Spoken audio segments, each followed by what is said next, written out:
오늘 우리에게 주시는 하나님 말씀은 신명기 6장 4절에서 9절의 말씀입니다. 신명기 6장 4절에서 9절까지의 말씀. 저와 여러분 한 절씩 교독하고 마지막 절 함께 읽겠습니다.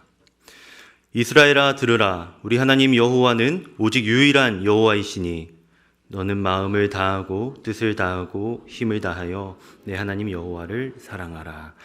오늘 내가 내게 명하는 이 말씀을 너는 마음에 새기고 내 자녀에게 부지런히 가르치며 집에 앉았을 때에든지 길을 갈 때에든지 누워있을 때에든지 일어날 때에든지 이 말씀을 강론할 것이며 너는 또 그것을 내 손목에 매어 기호를 삼으며 내 미간에 붙여 표로 삼고 또 내 집 문설주와 바깥 문에 기록할지니라. 아멘. 네, 이 시간 사랑 아는 자 사랑하리라는 제목으로 말씀을 전하겠습니다. 오늘 이 말씀은 신명기에 있어 가장 중요한 핵심 구절입니다. 그러면서 또 자녀 신앙교육의 중요성을 말할 때에 꼭 언급되는 본문이기도 합니다. 유대교인들은 구약의 율법을 문자적으로 엄격하게 지켰습니다. 그래서 아침과 저녁에 예배를 드릴 때에 오늘 함께 읽은 이 말씀을 암송하며 기도드립니다. 바벨론 탈무드에 의하면 유대인 남자 어린아이가 태어나게 되면 그가 말을 시작할 때가 되면 가장 먼저 신명기 6장 4절을 부모가 가르치도록 규정되어 있습니다. 그들만 아니라 우리 그리스도인들도 우리의 가정들도 이 말씀을 통해 많은 유익을 얻을 수 있습니다. 정확히 말하면 유대교인들은 결코 누리지 못했던 이 사랑하라는 명령 안에 담긴 우리를 향한 하나님의 사랑을 발견할 수 있습니다. 주님께서 모세를 통해 말씀하십니다. 5절의 말씀입니다. 너는 마음을 다하고 뜻을 다하고 힘을 다하여 내 하나님 여호와를 사랑하라. 본문을 통해 다양한 주제를 발견할 수 있겠지만 오늘 저는 사랑이란 주제로 말씀을 전하려 합니다. 사랑하라 라고 말씀하신 이 주님의 말씀이 우리에게 주는 메시지는 무엇일까요? 이 시간을 통해 저와 여러분의 마음이 그리고 여러분 가정이 하나님의 사랑으로 충만하여지기를 바랍니다. 사랑에 대한 본문의 메시지 첫 번째는 하나님의 명령입니다.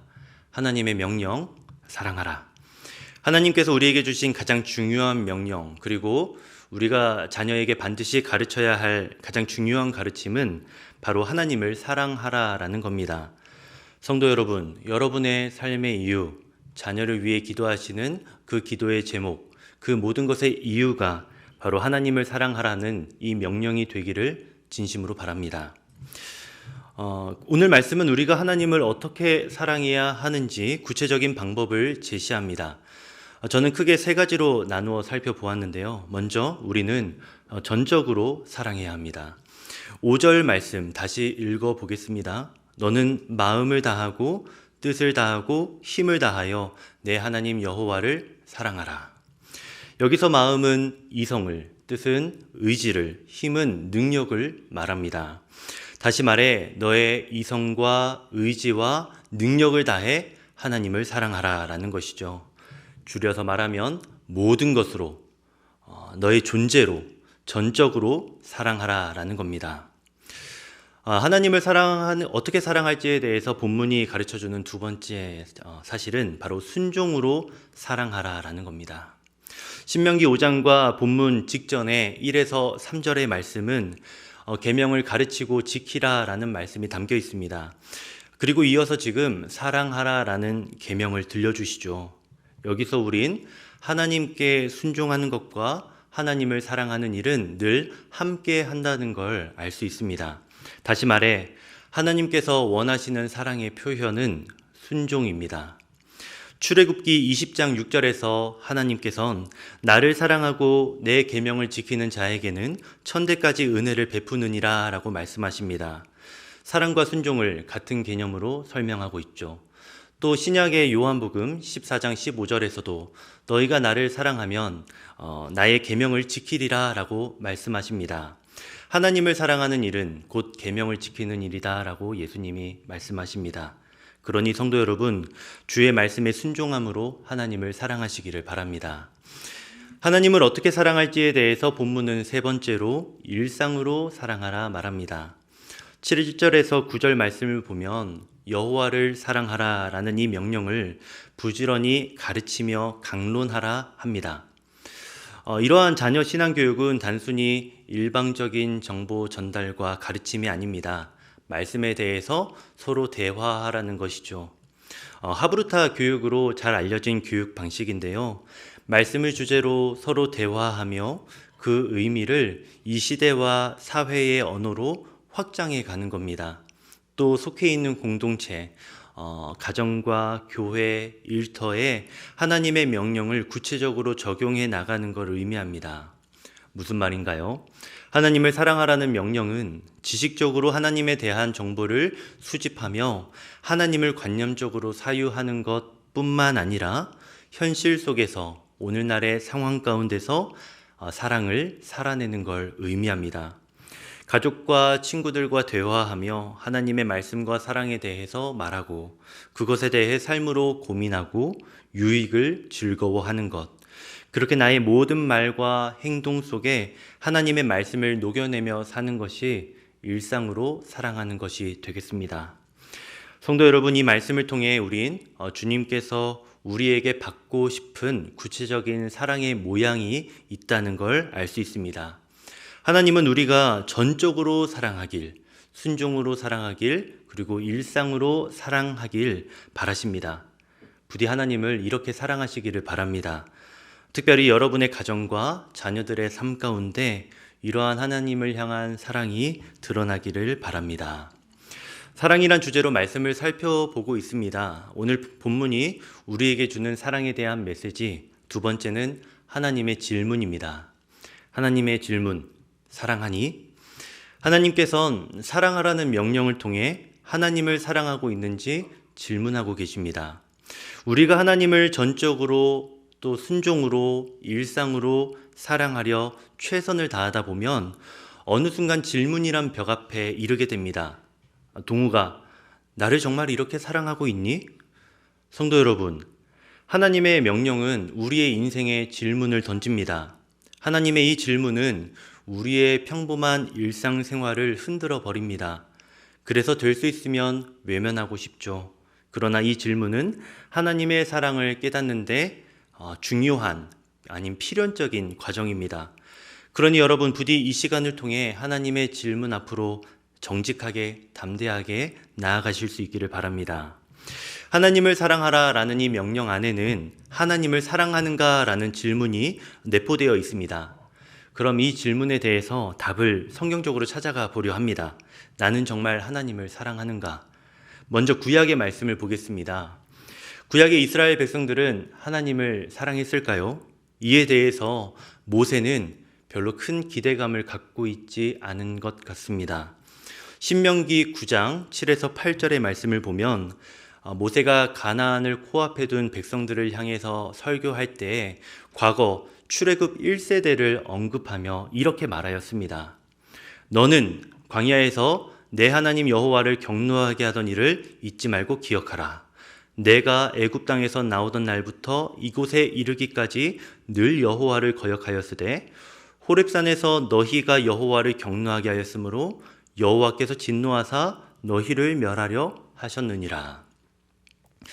모세는 출애굽 1세대를 언급합니다. 그런데 그들에 대해서 그들과 같은 3인칭이 아닌 너는, 너희는 이라는 2인칭을 사용하고 있습니다. 출애굽한 1세대 백성들과 가나안에 들어갈 2세대를 구분하고 있지 않은 겁니다. 모세는 의도적으로 광야에서 불순종하고 호렙산에서 금송아지를 만든 목이 곧은 이 출애굽 백성들과 그들의 자손들을 일치시켜 말하고 있습니다. 저들과 너희들은 똑같다는 걸 암시하려는 듯 말이죠. 그리고 우리도 잘 알듯 모세의 설교를 듣고 있는 가나안 2세대들도 자신들의 부모들처럼 가나안에 들어가 하나님 사랑하기를 포기하며 하나님의 뜻을 저버리게 됩니다. 그럼 신약의 우리들은 어떤가요? 하나님을 사랑하라는 명령 앞에 우리의 모습은 어떻습니까? 신명기 6장 4절을 보면 우리가 사랑해야 할 하나님에 대해서 설명하고 있는 말씀이 있습니다. 이스라엘아 들으라, 우리 하나님 여호와는 오직 유일한 여호와이시니. 오직 유일한 여호와. 지금 모세의 메시지를 듣는 출애굽 2세대들은 약속의 땅 가나안을 눈앞에 두고 있습니다. 그리고 당시 가나안은 수많은 우상신을 숭배하던 이방인들의 땅이었죠.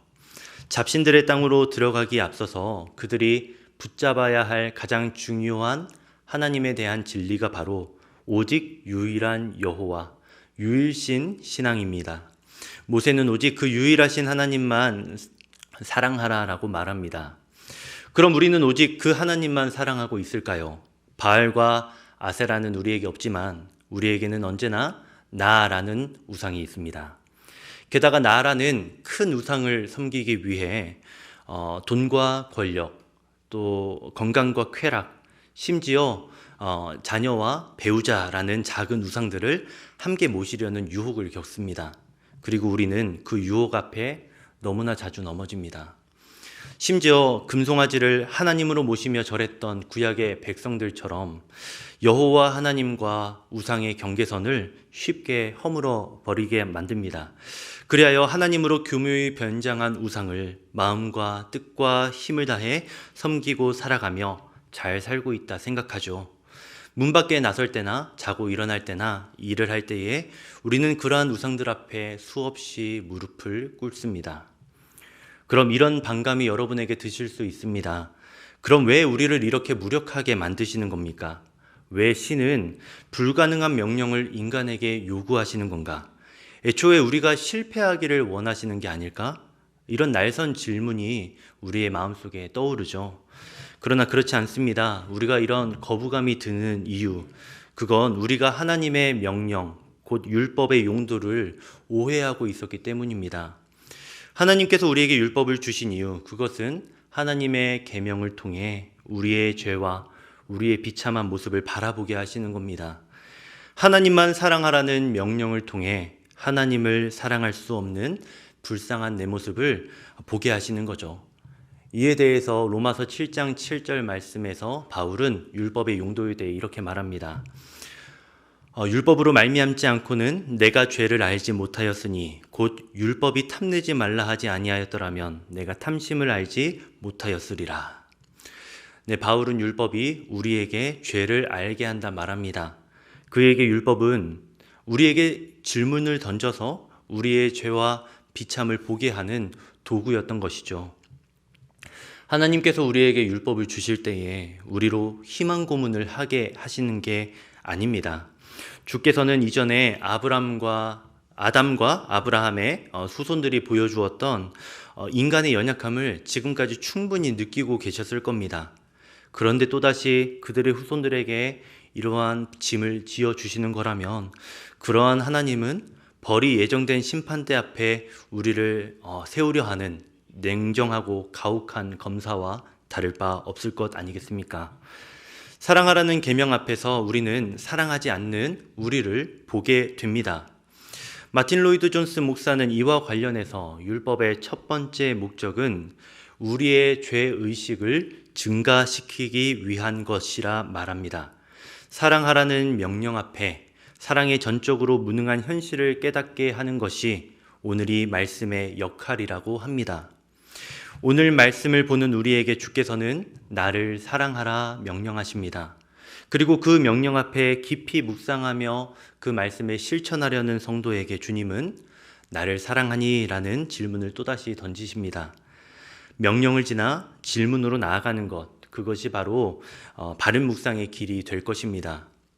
성경 통독과 묵상을 하고 계신 성도 여러분, 또 샘물 플래싱으로 자녀들과 말씀을 배우고 계신 부모 여러분, 신구약에 기록된 하나님의 명령을 접할 때에 네, 그렇게 하겠습니다 라고 이렇게 고백하며 기도하는 것 정말 중요합니다.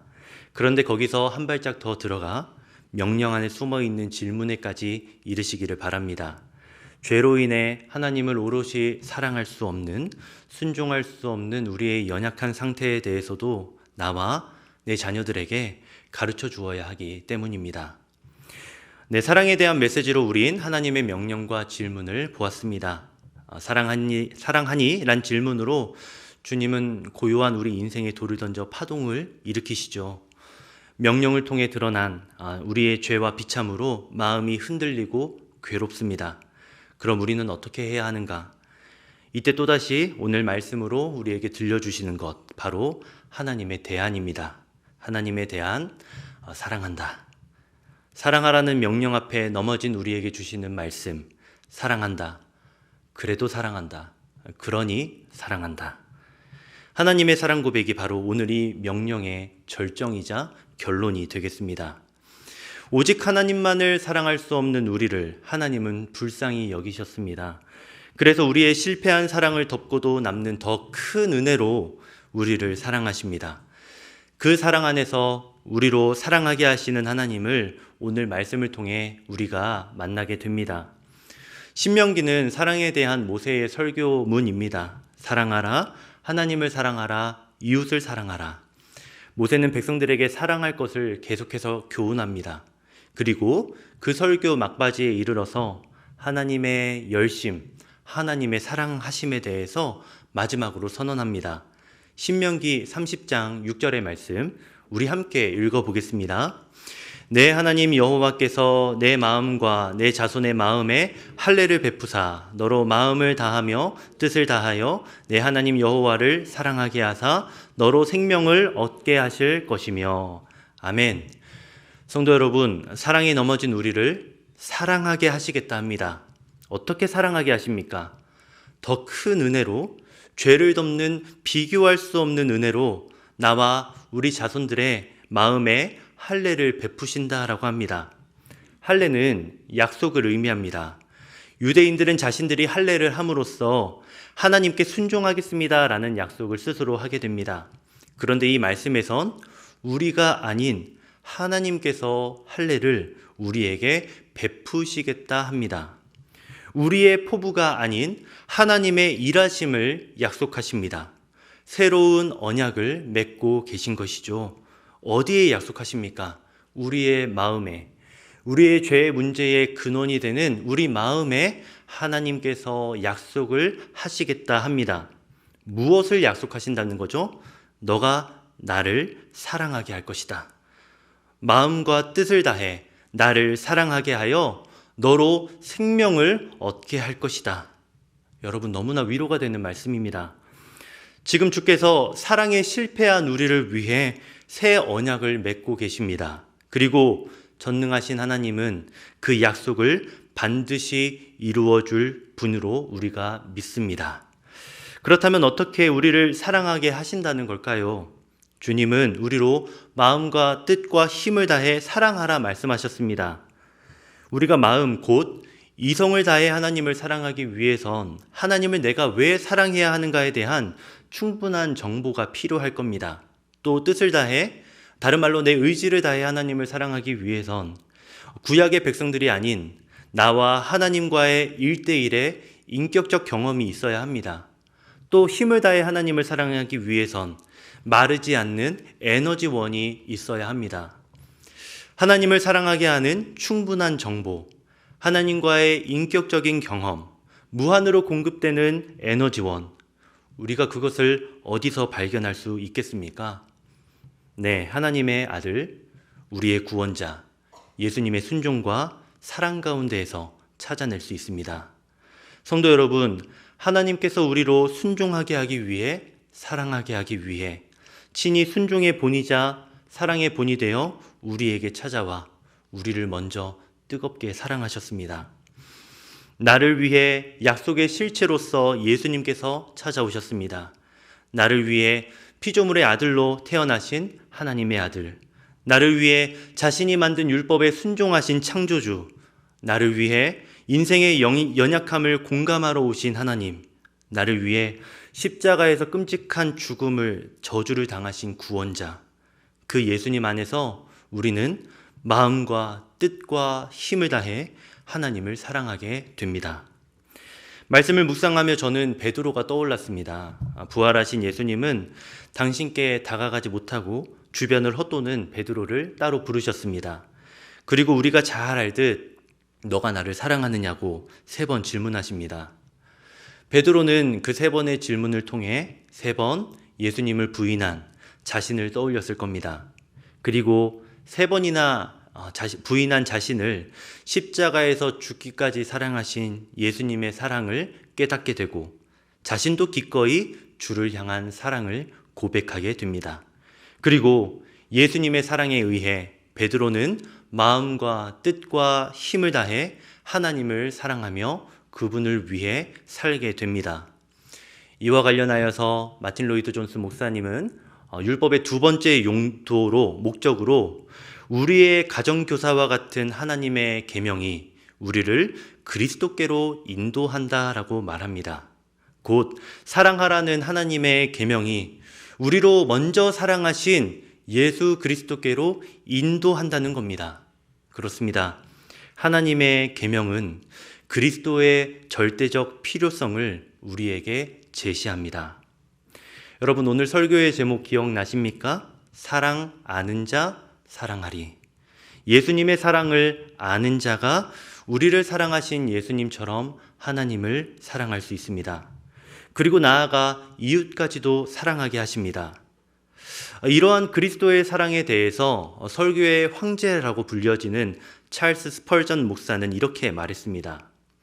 그리스도의 사랑이 강권하여 그로 하여금 무엇에든지 진실하고 선하며 옳고 사랑할 만하며 하나님이 보시기에 영광이 될 것을 추구하게 한다.